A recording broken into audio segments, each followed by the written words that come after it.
Spice Latte is back. Woo!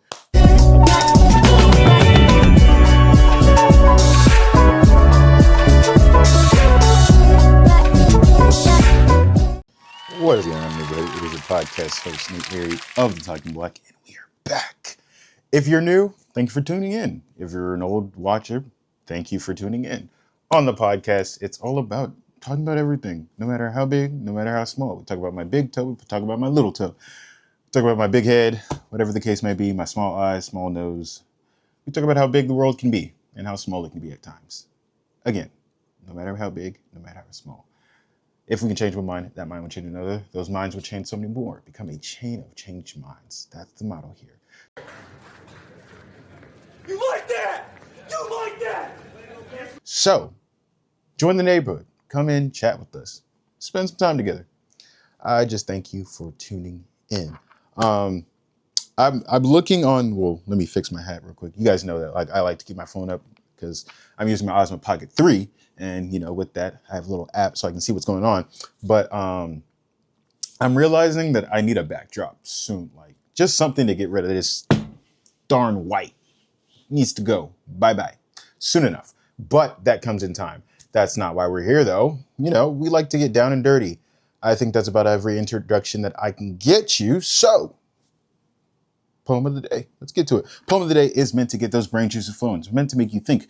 Now I can say this, whether you're going to school, coming from school, going to work, coming from work, on a road trip, vacation, whatever the case may be. It's meant to make you think because we love art. Poetry is art. We love the words. We love how it makes us feel. And for those of you that don't, this is not for you. So goodbye, or stay tuned later on in the podcast where we talk about some fun topics. Okay. Today's poem is written by me, and it's not really a poem per se. It's from a current book that I'm trying to write. And I don't know. I just thought it'd be different. It will get a little deep. I will fair warn you now. It might resonate with some people. It might not. But let me know in the comments what you think about the poem specifically today. And do you guys like it? Do you not like it? Should we stick to the regular? I look up a poem, talk about the author, or would you rather hear more of my poems? I hope you would rather hear more of my poems, but I don't know. Anyways, this is how it goes. Mind you, if you can see that, like the way that it's written, it's a little weird. It's written kind of like a dialogue type thing. It has me and then random, because sometimes as a writer, I create random conversations in my head and I put them on paper. Okay. But it says, well played. What do you mean? You con the con man. I'm nothing. Did nothing. I'm your mere toy. You don't want me, just need me for your pleasure. No, it's fine. I've done the same to you, that. And then it goes on to say, she likes someone else, but wants me. I'm not mad, just confused. That's not something of her nature. Then again, what did she have to lose? She shall be known as the girl from the park. Are you satisfied? Are your needs met? I know I deserve more. Funny story. This one was written out of inspiration of somebody else. We won't talk about it. We won't get into name dropping. But in this situation, something had happened. And it was just a little weird to me because I was so used to this person loving, caring, devoted. And so when I saw something that wasn't of the norm, it was like, you con the con man. Because we don't get into my relationship. But, in my sense of life, I'm a villain in many people's stories, as we all are. But in her story, I was a lot more than a villain. And when I say you con the con man, I was normally the one playing tricks. I was normally the one doing the mastermind things. And so for her to do it, turn around, it was a little weird. And that's why I said you con the con man. And when it says I'm nothing, I did nothing, in that sense, I put that as a marker of she should have been nothing. She should have done nothing because nothing was to be done because she was just being hurt. But for me, it was a total different story. It goes on to say she likes someone else, but wants me. I'm not mad, just confused. That's not something of her nature. Then again, what did she have to lose? It just came to a realization that, you definitely did, fool me there. But at the same time, you have nothing to lose because we were nothing. We weren't in a relationship. We weren't, we didn't specify that we truly wanted to be together. So it was what it was. And that is Poem of the Day, written by your podcast host, Nathaniel Larrier. Wow.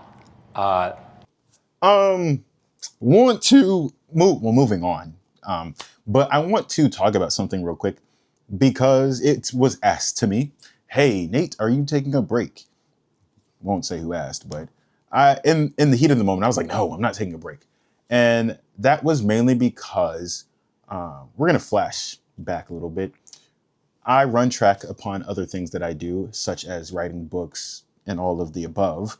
But I run track, and in track, every rep counts. Every time I step on the track, it counts. Every rest period that I get in between reps, it counts.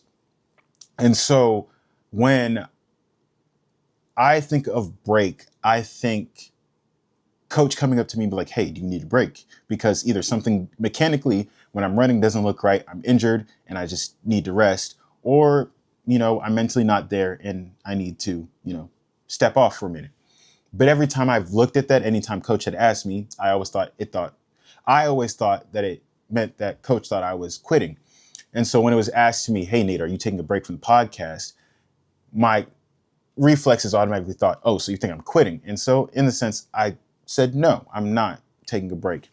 But honestly, I have been taking a break. So I think it's an unwritten rule, but now to be said out in the clear, that whenever I'm not posting, whenever I'm not on YouTube, whenever I'm just kind of, in the shadows, but at the same time popping up and in and out, I am taking a break because at the same time, we do need it because I do get burnt out. You guys get burnt out, boring stuff. And I also do realize that every time I have taken a break, I normally come up with a pretty good idea.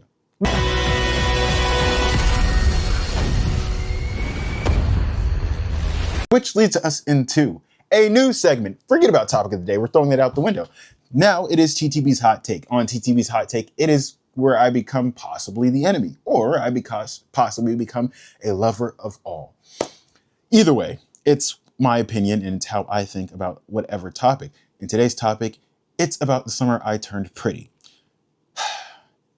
Let's just get this out the way. I'm not a rom-com. I don't like romance movies that much, but I do watch them. Really love Black Romance, The Photograph, Black Romance, Love Jones, Black Romance, A Perfect Fine, Black Romance, Love and Basketball, Black Romance. But I've also watched the Oxford Stories on Netflix. My favorite romance movie, hands down, is The Notebook. I've also watched La La Land. I've watched so many romance movies, but I prefer Black romance. But I also don't like romance in rom-coms. Safe to say. On TikTok, The Summer I Turned Pretty kept showing up my For You page. So I was like, what is this cringy behind movie? And I decided to sit down and watch it. Did not expect it to be having me on my butt 24/7. It's August 26th. I finished August 25th. I started August 11th. This series has been out since 2022. I've watched 4 years worth of movies because it started in 2022. It's 2025. Yeah. 3 years worth of movies, of seasons in 2 weeks. It has had me on my butt. And my hot take is I'm definitely Team Conrad and forget Team Jellyfish. If you like Team Jellyfish, if you like Jeremiah, you're weird. For those that don't know what I'm talking about, The Summer I Turned Pretty is on Prime Video's Amazon Prime. And some of the cast members are Gavin Casalengo, Lola Tung, Christopher Brinney, Sean Kaufman, Rain Spencer, Rachel Blanchard, David Lacono, and then Jackie Chung. Some of those characters are Jeremiah, Belly, Conrad Fisher, Stephen, Taylor, Joel, Susanna, Cam, and Laurel. The point of the series is a girl is caught in a love triangle between two brothers as she deals with her first love and first heartbreak during the perfect summer. Belly, Jeremiah, Conrad. Jeremiah and Conrad are the two brothers. Belly is the one that fell in love. Belly fell in love with Conrad first, but things didn't work out. So Jeremiah comes into play and ends up with Belly. In the end, I will not spoil it because some of you probably have not watched it, and some of you that are watching me have seen some of it but are waiting to finish it. Either way, I will just say, Belly, you were quite not smart for the decision that you made. Jeremiah, nobody likes you. And Conrad, you will always have my support because you are the right answer. And to Stephen, you chose the right team. Just, you aren't showing the best support. Taylor, you're weird for thinking that that was the answer. Either way, that's my hot take. Team Conrad, Team Bonrad, Team Kelly, whatever you want to say. Jellyfish, no. Jeremiah is a no. And let's just get this clear. For those that are wondering why I chose Team Conrad, Jeremiah only fell in love with Belly in season 2, season 1, just for how she looked. She looked prettier, okay? Conrad was Belly's first love. Conrad did make some mistakes. Conrad did seem like he was a douchebag just to not hurt Belly. But, I mean, who wouldn't? He didn't want to hurt Belly. So, come on now, give him some grace. Jeremiah cheated on Belly. Conrad has never cheated on Belly, only has ever loved Belly. Jeremiah put his father before his so-called fiance. Conrad, anytime Belly needed something, even when he did not want to, and Belly was supposed to be with Jeremiah, he always put Belly first. Jeremiah, I just don't think they looked good together. Conrad, end result. That's the end. Finished story. Hands down, masterpiece. Team Conrad. And that's my hot take. So thank you for tuning in to TTB's Hot Take. So that's what I'm going to do from now on. Forget about topic of the day because sometimes I don't have a topic and I'm tired. I'm not tired of being inspirational, but sometimes we need to change it and not be so much inspirational and dabble a little bit in the fun. And that's my fun. I've also just finished watching the Love Island reunion, but that will be a topic for a different day. I will just say it didn't go as I planned it to go, but it did. I think in many cases, this was more of a wholesome and let's squash, what needs to be squashed and let's cut where it needs to be cut type of reunion. And that's what happened. And that's how it should have went for that season, but it wasn't everything that I expected. Anywho, on to what is going on in your neck of the woods, what's going on in our neck of the woods, what's going on in the world. News!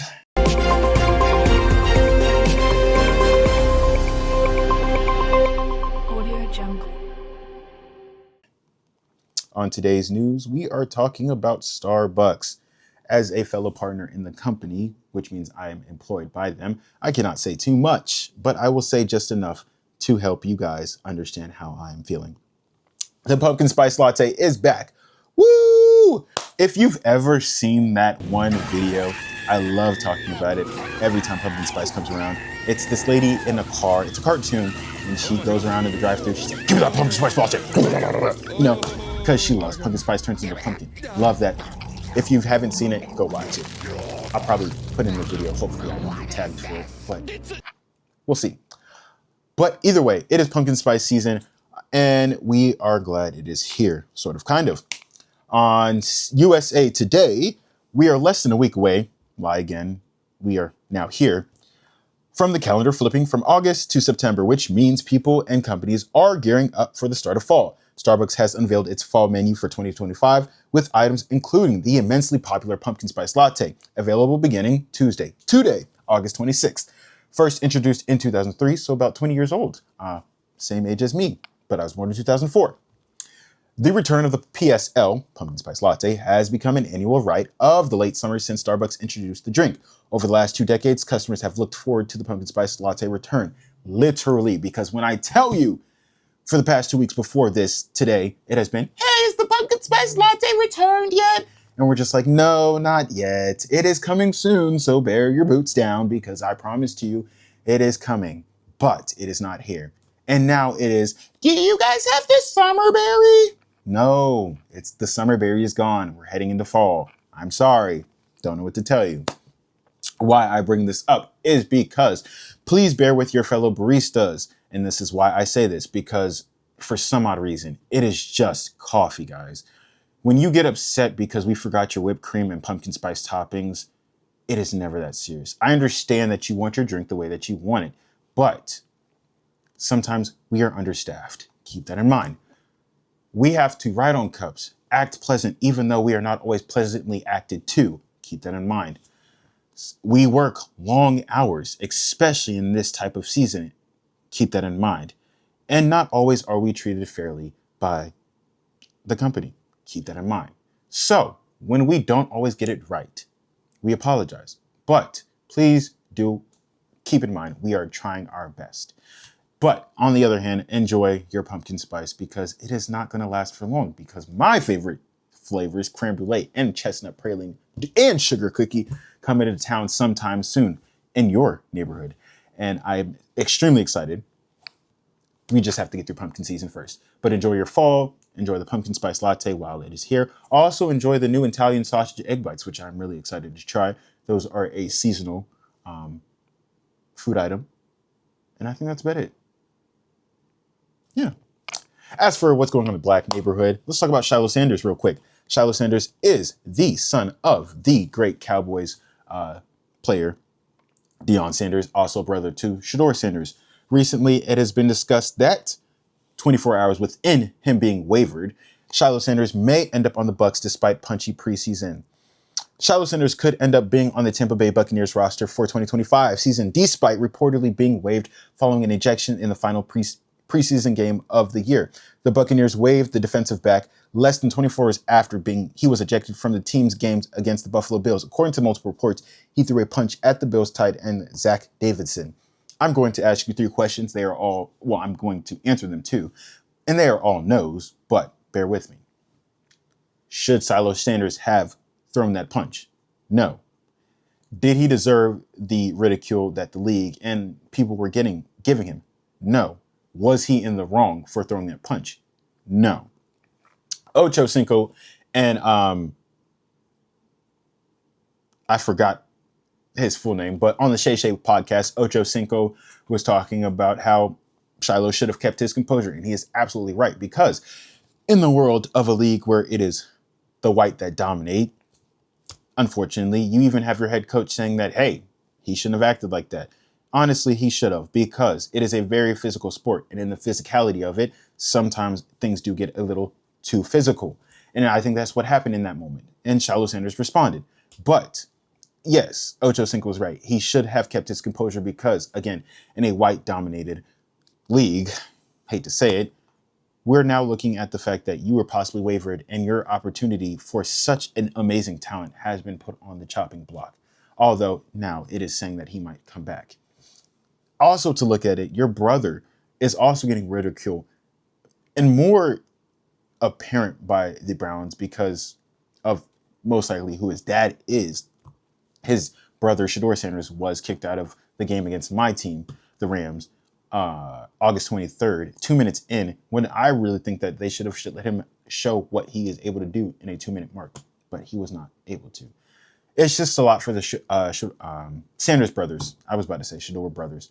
It's a lot for the Sanders brothers, and I just really hope the best for them. It has been speculated that they are going to the Canadian League, and if they do, hopefully they get a better chance. If they don't, and Shiloh does end up signing with the Buccaneers, and Shedeur does end up signing with the Browns, I just wish them nothing but the best and that they're able to shine, because they are really 2 talented players, and their father is a Hall of Famer who played on the Cowboys and a couple of other teams that I do not know.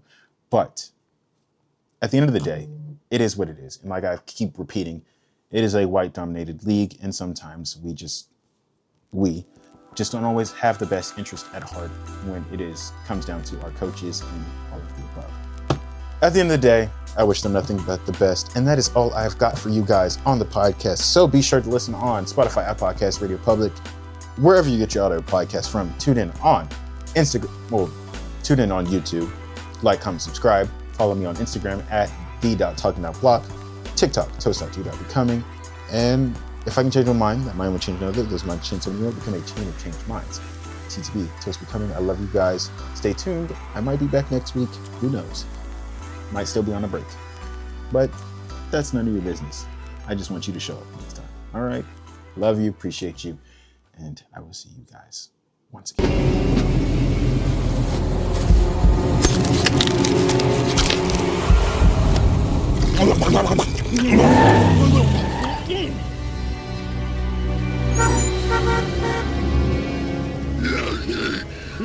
Please pull forward.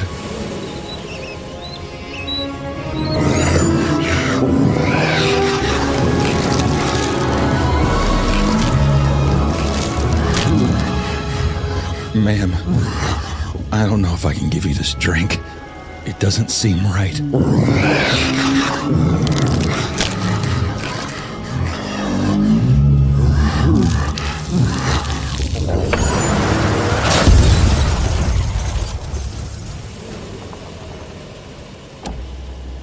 Welcome to Starbucks. What can we get started for you today? Oh yeah, is pumpkin spice back on the menu?